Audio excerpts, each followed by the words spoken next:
দেশি মোরগ আমি কিভাবে হাতে মাখিয়ে রান্না করি চলুন আজকে আপনাদের সঙ্গে শেয়ার করছি।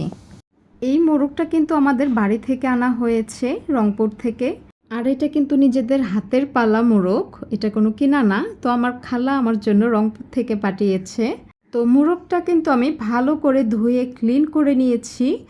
আর এখানে কিন্তু আমি মুরগির পাগুলোও নিয়েছি। আসলে কিন্তু দেশি মুরগির পাগুলো খেতে কিন্তু অনেক ভালো লাগে। এই যে অনেকে হয়তো বা জিজ্ঞাসা করেন যে মুরগির পাগুলো কালো কেন? আসলে দেশি মুরগির পাগুলো এরকম কালোই হয়ে থাকে ম্যাক্সিমাম।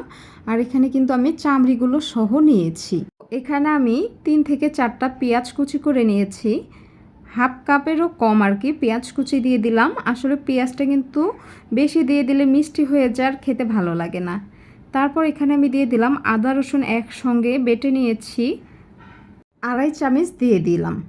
তারপর দিয়ে দিলাম এখানে আমি গরম মশলাগুলো।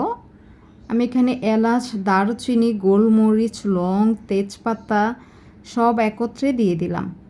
দিয়ে এখানে দিয়ে দিচ্ছি 1/2 চা চামচ হলুদ গুঁড়ো, দিয়ে দিলাম 3 চামচ মরিচ গুঁড়ো। আসলে যেহেতু দেশি মুরগি আমি একটু ঝাল ঝাল করে রান্না করব, যার কারণে মরিচের পরিমাণটা বেশি দিলাম। তো আপনারা কিন্তু আপনাদের মাংস অনুযায়ী ঝালটা কেমন খাবেন ওইরকম দিবেন।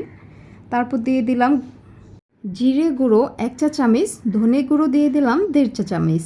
ধনে গুঁড়োর পরিমাণটা একটু বেশি দিলাম। এখন দিয়ে দিব স্বাদ মতো লবণ। আপনারা যেমন লবণ খান ওই রকমই দিয়ে দিবেন। তারপর এখানে দিয়ে দিচ্ছি পরিমাণ মতো তেল। তেলটা দিয়ে কিন্তু এখন আমি ভালো করে মাংসটা ম্যারিনেট করে নিচ্ছি। আমি কিন্তু হাতের সাহায্যে ম্যারিনেট করে নিব। আসলে হাত দিয়ে মেখে নিলে মাংসর ভিতরে ভিতরে মশলাগুলো ঢোকে, আর মাংসগুলো কিন্তু খেতেও খুবই সুস্বাদু হয়। এইভাবে কিন্তু মাংসগুলো ভালো করে হাত দিয়ে মেখে নিলাম। এখন আমি হাত ধোয়া পানি দিয়ে দিচ্ছি এখানে।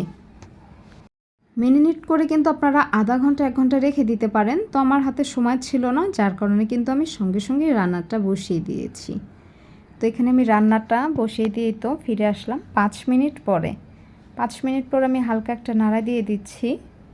নাড়া দিয়ে আমি আবারও ঢেকে দিচ্ছি কিছুক্ষণের জন্য। তো আমি ফিরে আসলাম আবারও কিছুক্ষণ পর। এখানে কিন্তু দেখতে পাচ্ছেন মাংস থেকে কিন্তু আরও অনেকটা পানি ছেড়ে দিয়েছে। এখন কিন্তু আমি এই পানিটা দিয়ে মাংসটা কষিয়ে নেব। মাংসটা কুক হওয়ার জন্য কিন্তু ঢেকে দিতে হবে। তো ফিরে আসছি আবারও কিছুক্ষণ পর, আবারও একটা নাড়া দিয়ে দিচ্ছি। এখন কিন্তু একটা আলু কেটে দেব। এখানে কিন্তু দেশি মুরগির সঙ্গে আলুগুলো দিলে খেতে খুবই ভালো লাগে, আর আমার ছেলের তো আলু ছাড়া চলেই না। আলুগুলো দিয়ে মাংসর সঙ্গে ভালো করে মিক্স করে নিয়েছি। এখন আমি আবারও ঢেকে দেব কিছুক্ষণের জন্য। এইভাবে কিন্তু মাংসটা আমি কষিয়ে 80% কুক করে নিয়েছি। এখন কিন্তু আমি দিয়ে দেব ঝোলের পানি। আর পানিটা কিন্তু অবশ্যই আপনারা গরম পানি দিবেন। গরম পানি দিলে কিন্তু মাংসর স্বাদটা স্ট্রং থাকে। ওটা দিয়ে দিয়েছি। এখন কিন্তু মাংসটা আমি বেশ কিছুক্ষণ কুক করে নেব। আর এখন কিন্তু আমি দিয়ে দিচ্ছি ধুয়ে রাখা কলিজা। কলিজাটা কিন্তু মাংস কষানোর সময় দিয়ে দিলে কলিজাটা একদম গলে যায়, যার কারণে কিন্তু আমি ঝোলের পানিটা দেওয়ার পরে আমি দিয়ে দিলাম। মাংসটা বেশ কিছুক্ষণ কুক করে নেওয়ার পরে এই তো এখন আমি এখানে দিয়ে দিচ্ছি মাংসটা নামানোর আগে গরম মশলা গুঁড়ো। মাংসটা নামানোর আগে গরম মশলা গুঁড়োটা দিলে মাংসের স্বাদটা কিন্তু আরও স্ট্রং হয়, সুন্দর একটা স্মেল আসে।